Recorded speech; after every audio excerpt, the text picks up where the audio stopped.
రూపాజనమావం బాండవారి ప్రహత్రే నమావం శ్రీకరాజ నమ ఉపత్యకావ్రతేజస్థజంగరధ్యాతమూర్తజయ నమావం రుక్మావరసేకోల లక్ష్మీ నమ రసల్లక్ష్మీ గరాంభోజ దత్తకల్వారకస్రజయ నమావం శాలగ్రామనివాసాజ నమావం సుఖదర్గోచరాజ నమ నారాయణాద్యదాశరజనదృగ్విషయాజ నమావం మృగజారసిగాజ నమావం వృషభాచరహారణే నమావం మంజనాగోత్రపతజయ నమ వృషభాచరవాసనే నమావం మంజనాదదాత్రే నమావం మాధవీయాగహారణే నమావం ప్రజంగప్రజభక్షాజ నమ శ్వేతకోలపరాజ నమావం నీల परमं मृगं तथा पश्यन्ति सूरजः दिवि भुजक्षरादिदं तत्प्रप्रासापि पुण्यभोजा कृपागं सस्यमिन्दते विष्णार्यत्परमं पदं पर्याप्त्यानन्दराजागर्भस्वामातराप्रवर्तनादिवर्षात्सर्वमेकलेनात्मसर्वं समर्पयामि नारायणाय विद्महे वासुदेवाय धीमहि तन्नो विष्णुः प्रचोदयात् निरञ्जनाय विद्महे निराभास तन्नः श्रीनिवासः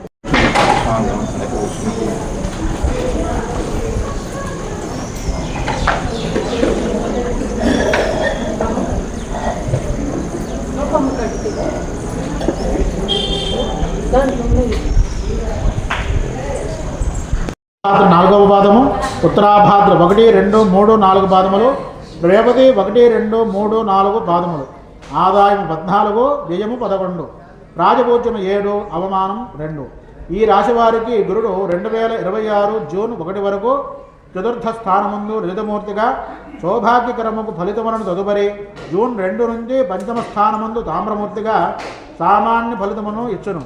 రాహుకేతువులు 2026 డిసెంబర్ 5వ తేదీ వరకు వ్యయ షష్ఠ స్థానములందు సువర్ణమూర్తులుగా విశేషమైన ధనయోగమును కలుగు శుభ ఫలితమును ఆ తదుపరి డిసెంబర్ 6వ తేదీ నుండి లాభ పంచమ స్థానములందు లోహమూర్తులుగాను సామాన్య ఫలితములను ఇచ్చెదరు. జూలై 26 నుండి డిసెంబరు 11వ తేదీల మధ్య రేవతి ఉత్తరాభాద్ర నక్షత్రములో శని వక్ర సంచారం వలన రుణముల ఒత్తిడి పెరిగి కొంత ఇబ్బంది పడవలసి వస్తుంది. శిరస్సు పాదముల సంబంధ అనారోగ్య సమస్యలు ఉంటాయి. జూన్ నెలారంభం నుండి గురుని పంచమ స్థాన సంచారం చాలా ఆశావాహంగా ఉండి ధనవృద్ధి కుటుంబ వృద్ధి కలుగును. సత్సంతానం కలుగుతుంది. రాహు ఏ స్థానంలో అనవసర ఖర్చులను విదేశీ ప్రయాణాలను సూచిస్తుంది. వ్యాపారాలలో పెట్టుబడులను తగ్గించడం మంచిది. ఆధ్యాత్మిక విషయాలకు ప్రాధాన్యత. పంచమ స్థానమందు బృహస్పతి ఉచ్చస్థితి వలన అన్ని రంగాలలోనూ ముందంజ వేస్తారు. పూర్వపుణ్యము వలన ఆకస్మిక ఉపద్రవాల నుండి రక్షణ, అభివృద్ధి దోష నివారణ, దైవబలంతో అన్నింటా రాణిస్తారు. ఈ రాశివారు తమ సద్గుణవంతులైన సంతానం వలన ఆనందాన్ని పొందుతారు. జన్మరాశి యందు శని ఈ రాశివారికి దైవబలం, జ్ఞాపక శక్తిని పెంచుటలో బుద్ధిశాలిగా, జ్ఞానిగా, కఠిన పరిశ్రమ చేయువారిగా తీర్చిదిద్దును. శరీర దారుఢ్యం కలిగి ఉంటారు. సోదరులతో అభిప్రాయ భేదాలు, వైవాహిక జీవితంలో హెచ్చుతగ్గులు ఉంటాయి. రాహు సంచారం వలన సంవత్సరారంభంలో ప్రతి పని ప్రారంభంలో అడ్డంకులు, అబద్ధాలు చెప్పడం, జూదంలో నష్టపోవడం, ఇతరులపై దౌర్జన్యం, మోసం చేస్తారు. దొంగతనం వంటి నేరాలతో ఆరోపణలు ఉంటాయి. మానసిక సమస్యలు, నిద్రలేమి, రుద్రాభిషేకం వలన అపవృత్తి దోష నివారణ, మృత్యుంజయ మంత్రంతో గృహమున శాంతి, ఆత్మహత్యా ప్రయత్నాలను నివారించవచ్చు. డిసెంబర్ నుండి రాహుకేతువుల రాశి మార్పు చాలా అనుకూలం. అన్ని రకాల ఆరోపణల నుండి విముక్తి కలుగును.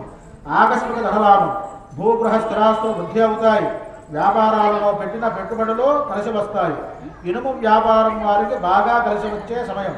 చేపలు, రొయ్యలు మొదలగు రంగముల వారికి గతం కంటే మేలగును. రైతులకు పంటలు కలిసి వచ్చును. పరిశోధనా రంగం వారికి నూతన ఆవిష్కరణలు చేయడం వలన గుర్తింపు వస్తుంది. గాయకులకు, సాహిత్య కళాకారులకు గుర్తింపు తెచ్చే సమయం.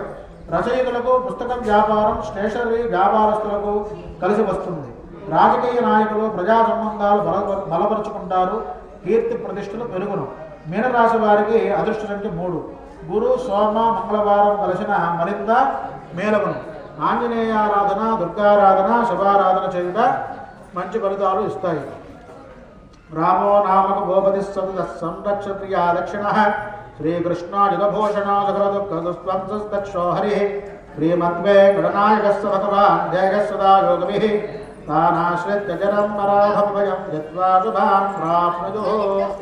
ఎల్లవేళలా చక్కగా రక్షించు పనయందు సమర్థుడైన శ్రీరామచంద్ర ప్రభువు సకల దుఃఖములను ధ్వంసము చేయుటయందు సమర్థునకు యదుభూషణకు శ్రేష్ఠ పరమాత్మయు యోగుల చేత ఎల్లవేళలా ధ్యానింపబడుతూ సాక్షాత్ భగవానుడైన శ్రీమద్ వెంకటేశ్వర స్వామియు ఈ ముగ్గురిని ఎప్పటికీ ఆశ్రయించి ఈ పరాభవనామ సంవత్సరమునందు దుఃఖములను జయించిన వారై సకల శుభములను పొందెదరుగాక. తదయుగమున శ్రీ వెంకటేశ్వర స్వామి త్రిదోషము నివారించి సరైన ధార్మిక పథములో దేశాన్ని ప్రజలను రక్షించుగాక. వెంకటాద్రమం స్థానం బ్రహ్మాండే నాస్తి కించన వెంకటేశ సమో దేవో నభూతో నభవిష్యతి. సర్వం శ్రీ వెంకటేశ్వర బ్రహ్మార్పణమస్తు. హరి ఓం.